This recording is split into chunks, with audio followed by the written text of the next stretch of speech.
Saya ikut pemilu dulu zaman jahiliyah. Dulu lalu sebagai umat kita kadang-kadang kita juga lemah. Kita bisa bangun masjid, menata masjid, maaf sering kalah sama gereja. Gereja tetangga saya Melawai itu kegiatannya daily. Rebo kebaktian remaja, Sabtu kebaktian umum ibu-ibu, Minggu pelayanan umum, Senin Selasa ada lagi. Hampir tiap hari kegiatan. Sementara banyak masjid di kampung saya Jumat jam 10 buka, Jumat jam 2 tutup, buka lagi Jumat depan. How to manage?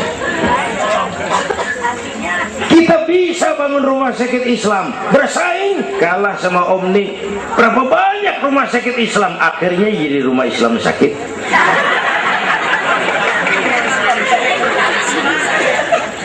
Berapa banyak madrasah kita nasibnya la yamutu wa la yahya, la yamutu wa la yahya, tidak bermutu karena kurang biaya. How to manage? kurang rapi. Ya Allah, berapa waktu lalu saya masuk Serpong, saya lihat Serpong sudah jadi kota satelit. Saya telisik lebih jauh, ternyata sekolahannya Don Bosco, Santa Ursula, Santa Maria, gerejanya mbahnya gereja dibangun pojokan. Saya masuk Bekasi, Sukmajaya, sekolahannya Yayasan Penabur, mulai TK sampai perguruan tinggi, gerejanya mbahnya gereja dibangun. Ini kan bagian Isra Mi'raj. Nabi dipanggil Yahudi, dipanggil Nasrani, dipanggil dunia, Nabi nggak nengok. Panggilan itu makin berat sekarang, makin berat. Panggilan Yahudi, panggilan Nasrani, panggilan materialisme, hedonisme. Bapak Ibu hadirin yang saya hormati, bahkan sekarang dia udah bikin kuburan mahal tuh di Cikarang Kerawang, namanya San Diego. Kuburan mahal tuh, teman saya pengusaha mesen 200 meter buat kuburan dia 5 miliar. Tanahnya berbukit-bukit, tanamannya rimbun, terus malaikatnya rada baik. 5 miliar lah, 5 miliar kali.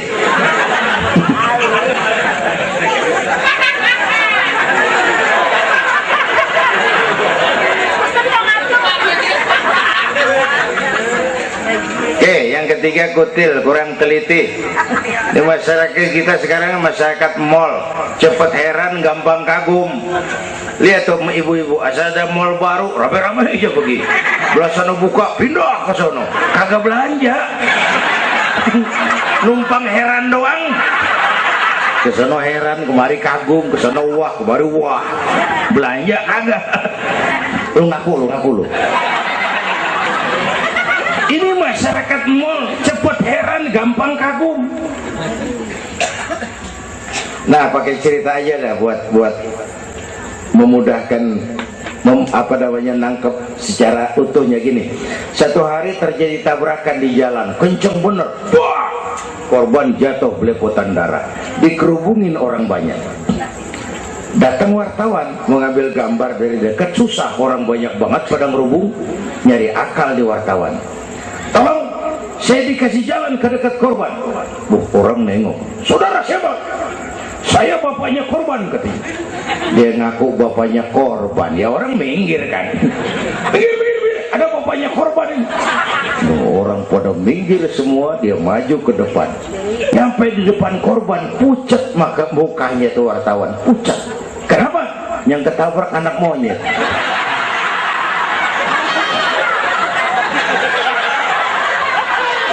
Dia udah kedongan ngaku bapaknya korban.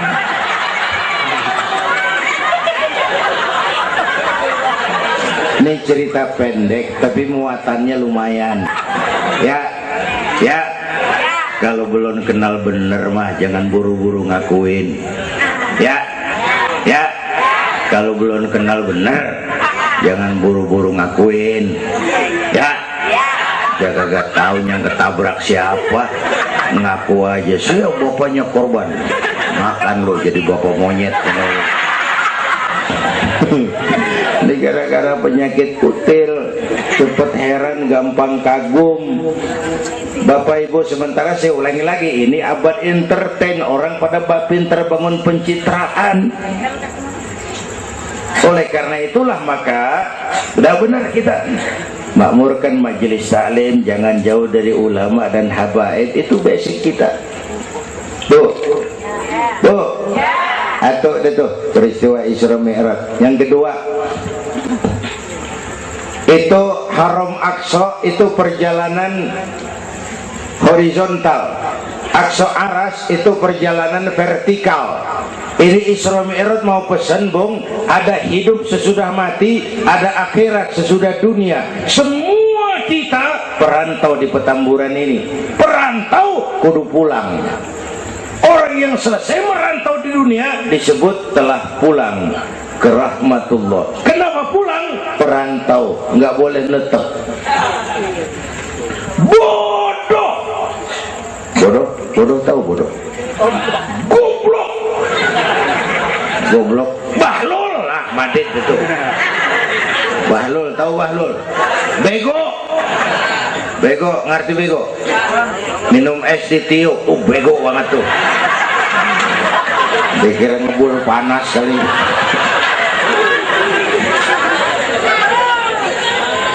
Bodoh kalau ada perantau, tahu perantau, tapi nggak pernah mikirin pulang.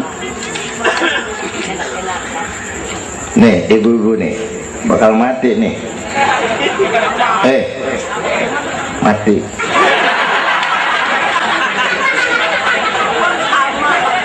Bapak-bapak nih mati. Saya mati belakangan. Enak aja loh. Kalau saya mah terserah, saya mah ikhlas, Bu. Kapan aja, mau ibu-ibu duluan, saya belakangan, boleh. Atau sebaliknya, saya belakangan. Terserah, saya mah ikhlas aja.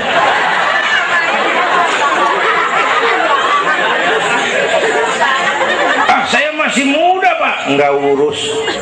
Maut mengacak. Kadang-kadang engkongnya seger banget, cucunya mati. Ya. Ngacak dia mah nggak pakai abjad. Kalau nggak pakai abjad enak nungguinnya. Tahun ini A mati, tahun depan B, lalu C, terus D, saya Z.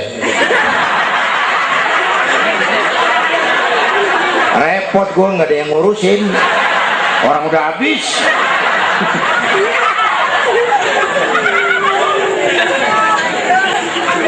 Perantau mah kudu pulang. Perantau harus pulang. Dan orang pulang sebenarnya enak. Orang pulang mestinya senang. Ayo bermain bahasa. Dulu zaman SD ada pelajaran yang kita kagak demen, gurunya galak. Pas pelajaran dia pengumuman, Bapak guru tidak masuk sekolah, anak-anak boleh pulang. Girang nggak? Kenapa girang? Boleh pulang. Orang pulang girang. Lebaran, masyarakat pulang kampung, girang nggak? Kenapa girang? Pulang. Orang pulang girang. Sekarang selesai hidup di dunia, kita pulang kepada Allah, girang nggak? Ragu-ragu. Mau bilang girang, takut besok gitu loh.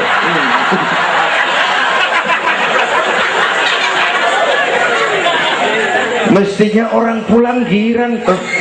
Apa yang bikin nggak girang? Dua. Pertama, kita ini sering mencintai sesuatu berlebihan, berakar di hati. Datang saat pulang nggak siap ngadepin pisah, ada yang gelantungan di sini, pulang jadi berat. Kalau cinta Allah sepenuhnya, cinta alam seperlunya, pulang mah enak. Bu. Yang kedua, bekal kagak cukup. Ini cilaka lagi nih. Kagak punya bekal, pulang kebelangsak di jalanan. belum sempat sembahyang mati. Berani amat, si amat aja kagak berani. Tapi kalau bekal cukup, percayalah pulang mah enak. Ya bu, ya bu. Apalagi kalau nyontoh baginda Rasul, beliau kan wafat umur 63, itu standar. Kalau nyontoh Nabi jatah kita 63. Kalau malam ini kita sudah 50 tahun, tinggal 13. Waspada. Kalau malam ini kita sudah 62 tahun 11 bulan, udah dah, jangan pakai pantangan, apa aja makan dah. Sebulan lagi.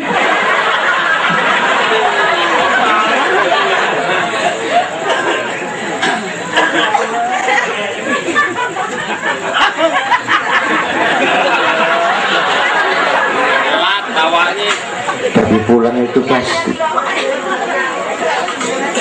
Tuh. Yang kedua, yang terakhir, sebagaimana disampaikan Habib tadi, kristalisasi.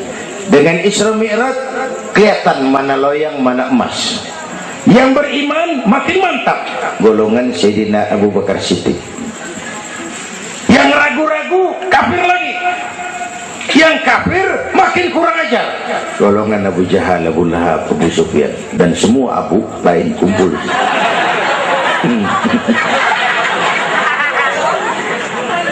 Apa artinya buat kita ini? Isra Mi'raj harus membangun semangat kebersamaan. Membangun semangat kebersamaan. Terjadi kristalisasi umat. Ibu bapak hadirin, kebersamaan tidak harus selalu bersama-sama. Berjuang itu kudu punya gergaji, kudu punya silet, kudu punya golok, kudu punya pisau. Kapan makainya? Lihat musuhnya. Yang lo hadapin apaan? Kumis bang, silet turunin.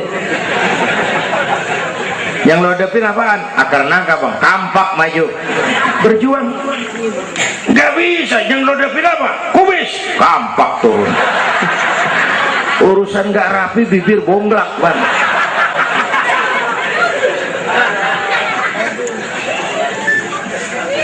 Membangun semangat kebersamaan walaupun tidak harus selalu bersama-sama, walaupun tidak harus selalu bersama-sama. Bapak ibu hadirin yang saya hormati, inilah Isra Mi'raj, membangun semangat kebersamaan. Betapa dan siapapun kita perlu yang lain. Songong orang kalau berasa hebat sendirian. Saya bisa ceramah begini kan gara-gara ada yang dengerin ini. Ibu bapak tenang, ada kearifan, ada yang didengerin. Kita saling perlu nih. Biar hebat saya pidato di sini 2 jam menggelegar, berkobar. Yang dengerin kagak ada. Paling kata Hansip dari Jawa terus udah lama begitu ya.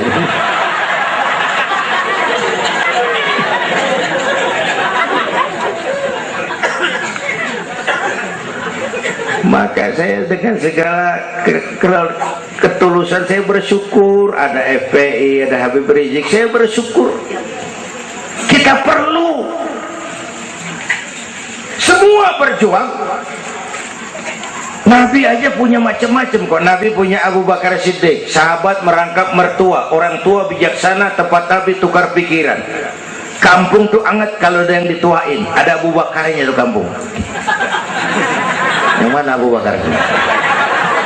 Nabi punya Umar bin Khattab, imam tapi jenderal, jenderal tapi imam, gagah, berani untuk Islam. Kita perlu punya Umar.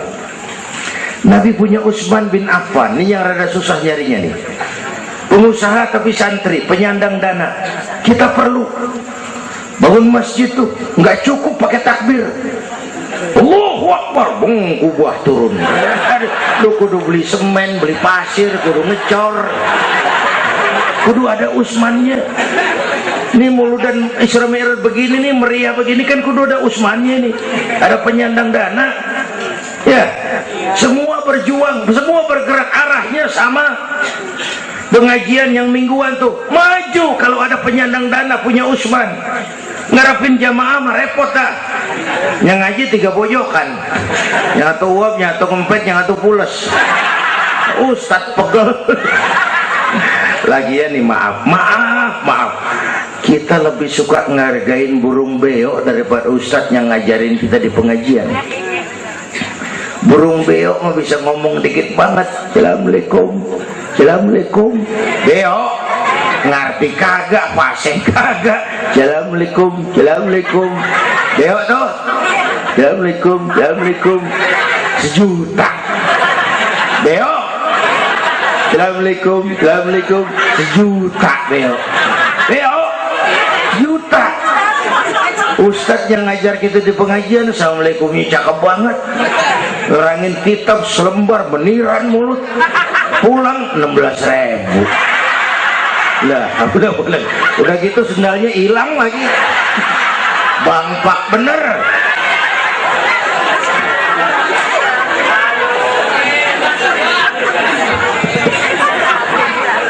Ya biarin, boleh ngomong turu-turu ini mah nah.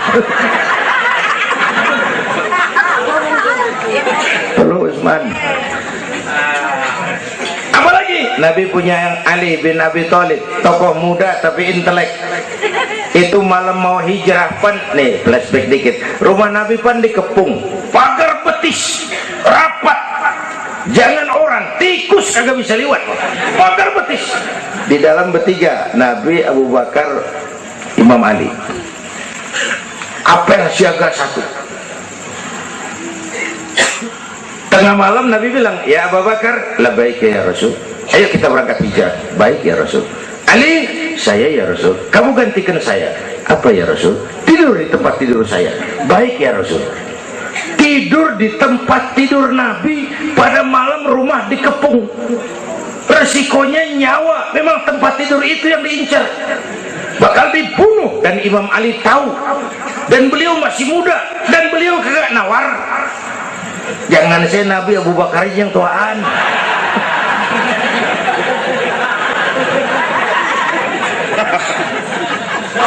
Baik ya Rasul, saya akan gantikan tuan. Nyawa taruhannya. Kita perluin.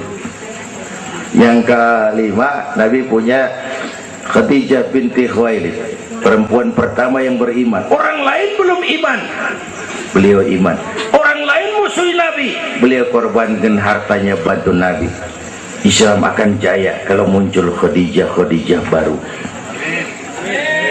Bapak-bapak nih ntar pulang dari sini boleh udah musyawarah sama bininya. Malu, bang, tadi lu denger Kiai ngomong apa?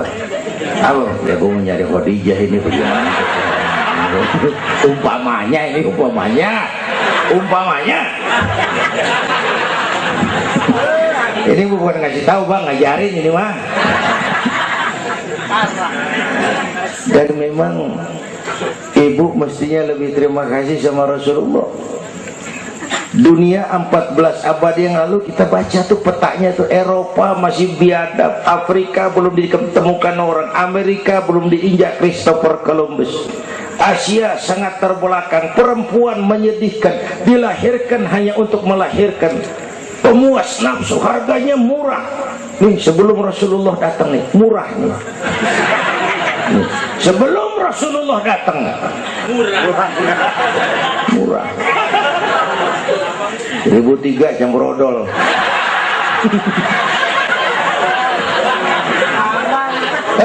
Buka peta dunia, raja-raja di Indonesia sebelum kenal Islam, senanya biar selir 30, 60 nih diketengin nih.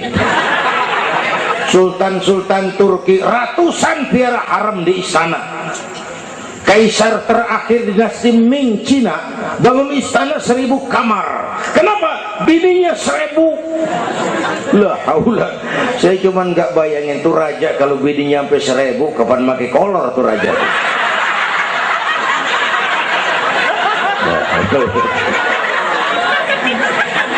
Pikirin, jangan dibayangin.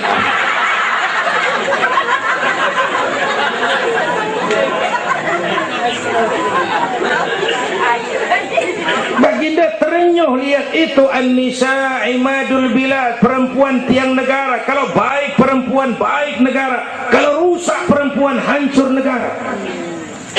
Itu sebabnya waktu ditanya, ya Rasul, siapa yang paling harus saya taati di dunia? Ibumu. Bapak Ibu hadirin yang saya hormati, inilah event Isra Mi'raj untuk membangun semangat kebersamaan, walaupun tidak harus selalu bersama-sama. Walaupun tidak harus selalu bersama-sama. Saya ingat almarhum Panglima Besar Sudirman pernah mesen tentara begini dulu, kamu hanya menang kalau kamu kuat, kamu hanya kuat kalau kamu bersatu, kamu hanya bisa bersatu kalau kamu hidupkan silaturahmi. Tidak ada kemenangan tanpa kekuatan, tidak mungkin terbangun kekuatan tanpa kesatuan dan persatuan, tidak mungkin terbangun kesatuan dan persatuan tanpa semangat silaturahmi. Inilah sebabnya kita memerlukan semangat kebersamaan. Ringan sama dijinjing, berat sama dipikul, duduk kita sabardah, berdiri pun kita sabar tegak. Bapak Ibu hadirin yang saya hormati, inilah sekelumit, enggak sekelumit sih, sejam juga ini. Saya sebenarnya juga sama dengan guru kita, saya agak kurang sehat kemarin, pulang dari apa itu Tanjung Pinang, mabok laut, yang Betawi kenyik, laut dikit. Kata saya berusaha hadir, mudah-mudahan jadi obat. Saudara-saudara, saya sampai kepada rangkuman pertama, intan paling mahal, mutiara paling berharga, iman. Jaga baik-baik, wariskan kepada anak-anak kita. Biarin zaman berubah, akidah jangan goyah. Boleh masa berganti, keyakinan jangan mati. Karena iman kita hidup, untuk iman kita berjuang, dalam iman kita ingin kembali menghadap Allah Subhanahu. Yang kedua, karena iman kita perlu Allah.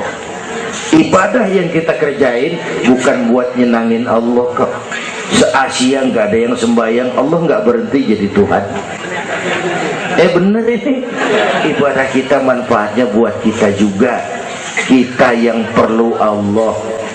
Karena itu Fatihah ngajarin iyyaka na'budu wa iyyaka nasta'in. Wawunya ma'iyah tuh, paket, nggak boleh pisah. Hanya kepadamu kami menyembah, hanya kepadamu kami mohon pertolongan. Kalau nyembahnya beres, pertolongan pasti datang. Yuk beresin na'budunya supaya nasta'innya enak. Na'budu yang bener, baru nasta'in. Ya Bu ya, kerja dulu, habis bulan baru minta gaji. Kalau na'budu beres, nasta'innya lancar. Kita perlu Allah. Kita perlu. Bentar lagi, sebulan lagi mau Ramadan. Baginda Nabi kalau udah masuk Rajab, doa yang sering dibacakan itu, Allahumma barik lana fi Rajab wa Sya'ban wa balighna Ramadan. Bayangin Rasulullah yang udah dapat jaminan ampun masih minta kepada Allah, ya Allah sampaiin saya ke bulan Ramadan, ya Allah sampaiin saya ke bulan Ramadan. Bayangin baginda Rasul, apalagi kita. Karena itu kita mohon kepada Allah agar disampaikan ke Ramadan. Bapak Ibu hadirin yang saya hormati, ini saya kira sekelumit yang dapat Al-Fakir sampaikan. Mudah-mudahan ada manfaatnya, dan kita nanti akan ikuti pembacaan doa. Sebelumnya undangan yang sampaikan dulu kita, Habib Rizik Syihab tadi kita ingat-ingat, kita hadir sama-sama. Man a'ana mujahidan faqad jahada. Siapa orang yang membantu orang yang berjuang, pada hakikatnya juga dia sudah ikut berjuang. Lebih kurang mohon maaf. Usikum wa nafsi bitaqwallah. Aqulu qawli hadza fa astaghfirullahal azim li wa lakum. Wassalamu alaikum warahmatullahi wabarakatuh.